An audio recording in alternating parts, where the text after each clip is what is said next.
আজকে সকাল সকালই কাঙ্ক্ষিত পার্সেলটা হাতে পেয়ে গেলাম। এতগুলো টাকা খরচা করে আমি কি আনলাম, এইগুলো আসলে দেখতে কেমন, সঠিক ইনফরমেশন পেতে হলে অবশ্যই ভিডিওটা কন্টিনিউ করতে হবে। হ্যালো ভিউয়ার্স, আসসালামু আলাইকুম। আমার পেজে সবাইকে ওয়েলকাম জানাচ্ছি।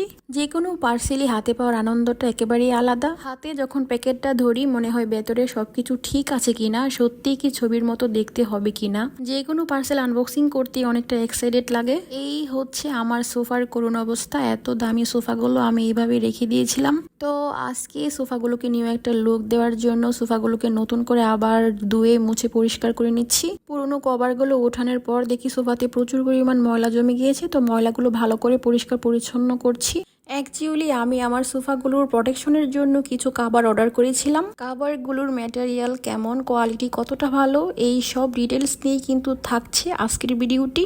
এক এক করে সোফার কাভারগুলো খুলছিলাম এবং আমি আমার সোফার উপরে সেগুলো সেট আপ করছিলাম। আলহামদুলিল্লাহ কোয়ালিটি খুবই ভালো ছিল। ক্লাসিক সোফা কাভার পেজ থেকে আমি কাভারগুলো অর্ডার করেছিলাম। পেজটা আমি মেনশন করে দিয়েছি, পাশাপাশি কমেন্টেও কিন্তু লিঙ্ক দেওয়া আছে।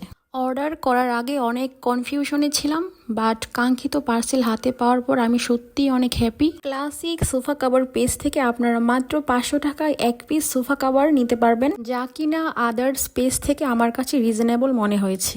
আমার সোফা সেটটাতে টোটাল 8 পিস কাভার লেগেছিল। তো আমি 8 পিস কাভারকে 500 দিয়ে কাউন্ট করে দেখলাম যে আদার্স পেজগুলো থেকে খুবই রিজনেবলে পেয়ে গিয়েছি। যে কোনো কালার আপনারা কাস্টমাইজ করে নিতে পারবেন। আমি কাস্টমাইজ করে মেরুনের মাঝে ক্রিম কালারটা চয়েস করেছি। তো আজকের ভিডিওটা কেমন লেগেছে অবশ্যই কমেন্ট করে জানাবেন।